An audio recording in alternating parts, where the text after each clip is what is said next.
Okay, coming to the last part of chapter 11, regarding the exhibit 11's point 5, is a defensive behavior.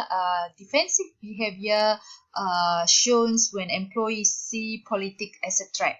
So when they see politics as a threat, they will show defensive behavior. So defensive behavior is a reactive and protective behavior to avoid actions, to blames, or to change. So basically, defensive behavior consists of three verbs: actions, avoid actions, blame, and change. So under avoiding actions, employees may resort to overconformings, where they strictly interpreting the responsibility by saying things like the rules clearly states, or this is the way we always done it. So they use overconfirming. So overconfirming is one of the avoiding actions uh, in defensive behavior when they consider politics as a threat.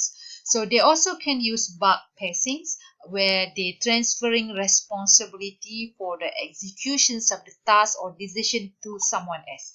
For example, because they didn't want to do it, they just look like they transfer the responsibility or to someone else. Or they can playing dumb. Playing dumb means avoiding an unwanted task by falsely pleading ignorance or inability. So you just say, "Oh, I do not know how to do it." Sometimes when your parent asks you to do something, you just normally playing dumb. So when you play dumb, they will not ask you to do it. So let's say, for example, your parent asks you to do something to cook, for example, and you say, "I do not know how to do it." Some parents they say, okay, because you do not know, so you do not have to do it. Some parents they say you have to learn. So you can play dumb. Play dumb actually is a forthright saying that's showing that you are ignorant. So it's showing that I do not know. So stretching also is another way of avoiding actions. For example, you said you are prolong on doing tasks, so that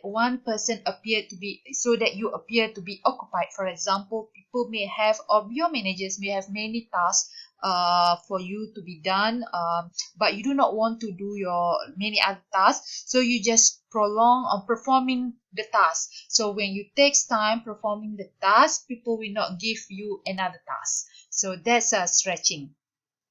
And stalling is appearing to be more or less supportive publicly, but while doing little or nothing privately. So basically, stalling mean you actually praising others, you support others. It's showing on the surface, in front of their face. You support them publicly, while behind their backs or privately you are doing little, or you do not do anything. You just that's what it says, stalling. So second one, under reactive and protective behavior, is avoiding blames. So in order to avoid being blamed or responsible for the things or being blamed, you can just bluff basically means you have to lie. So bluffing is rigorously documenting activities to project an image of competence and toughness, known as covering your rear. It's actually basically you lie, try to cover your ass. Then you bluff, or you rigorously documenting activities to show the image of competence and thoroughness, but actually is not the image that you are actually doing. Or you can do playing safe. Some people, in order to avoid it being blamed for the things that do not, for the things, so they just playing safe. They try to evade situations that may reflect on them unfavorably. So they only take projects that have high probability of success. They also take neutral position in conflicts. They do not like to take risky jobs because they don't like to be blamed. So you're just playing safe. Basically, playing safe, they just do the tasks that have a high probability of success, and they also do not like to be blamed for the conflict, so they take in neutral positions. So the next under avoiding blames is justifying, where they develops explanations that could lessen one responsibility for the negative outcome. So for sometimes when we do tasks, the task may be not the outcome may be not as we expected. So in order to avoid being blamed for the negative effects of the outputs of the task, one of the things that many employees do, or we are also doing this, is try to develop explanations, try to come up with the explanations that could lessen on our responsibility for the outcome. So we try to reduce the responsibility for the negative outcome by maybe applying to demonstrate or remorse and so on. So we justify the explanations, try to lessen the responsibility for the negative outcome by justifying.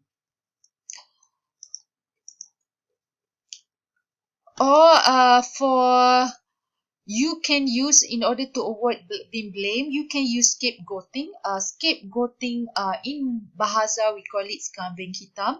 So scapegoating is like placing the blame for the negative outcome on other factor, on external factor. They are not entirely blameworthy. So you put the blame on other factors that are not entirely blameworthy. That's why it said you blame the goods, for example. So you blame some other factor that are not entirely blameworthy. So you sacrifice the goods which are actually innocent, shouldn't be blamed, but you just try to save yourself. So you placing the blame for the negative outcome on external factor. Or you can use misrepresenting, where you manipulate the informations by distortions or embellishments or selective presentation. Sometimes there's been done by researchers, my PhD students even, where they manipulate the information by just taking the parts that support their arguments. So misrepresentations or misrepresenting is by manipulating the informations that been distorted. The third one is avoiding change. So in avoiding change, many of the employees use preventions. Prevention is they try to prevent a threatening change from occurring, so they use preventions. And another thing is to use self-protecting. Self-protection is where employees act in a way to protect their own self-interest by guarding informations or other resources. So they protect their own interest by guarding some other resources or information, so that it is safe for them to be used later, or be able to save themselves from being blamed or from change and so on. Okay, we move to the impressions management. Impression management is actually how we show impressions to impress others. So it's basically the process by which individual attempts to control the impressions of others to them. So they want to be perceived positively by others, so they try to form the impressions that are favorable, look favorable by others. So mostly high self monitors kind of individual will have will consider goods at having impression management. So low self-monitors, they tend to present an image of themselves that consistent with their personality. So in this case, low self-monitors are more sincere in showing their image that's similar or in line with their personality. So they are not hypocrites, they're just showing what they have. They didn't try to hide the real motive behind their behavior. High self-monitors are good at reading situations, and they could mold their appearance and behavior to fit the situation. So in this case, a high self-monitor is considered basically hypocrites because they know they're good at reading the situation, so they mold their appearance to fit with the situations. Impressions people also convey are not necessarily false. Sometimes the impressions that people show are not necessarily fake. They might sincere in showing their impression. So sometimes impression also may have intentional misrepresentations. These having misrepresentations in the impression can have high cost. Maybe this person can be discredited because they didn't show a sincere or trustworthy or truthful information. However, the effectiveness of the impression management depend on the situations.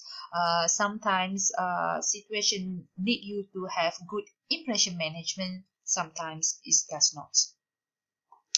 So the ethical behavior regarding politics, whether ethical or unethical to be politics, this you have to ask yourself the question. For example, what is the utility of engaging in politics? So if the utility of engaging in politics is good or goodness for many, the majority of people, then it's good.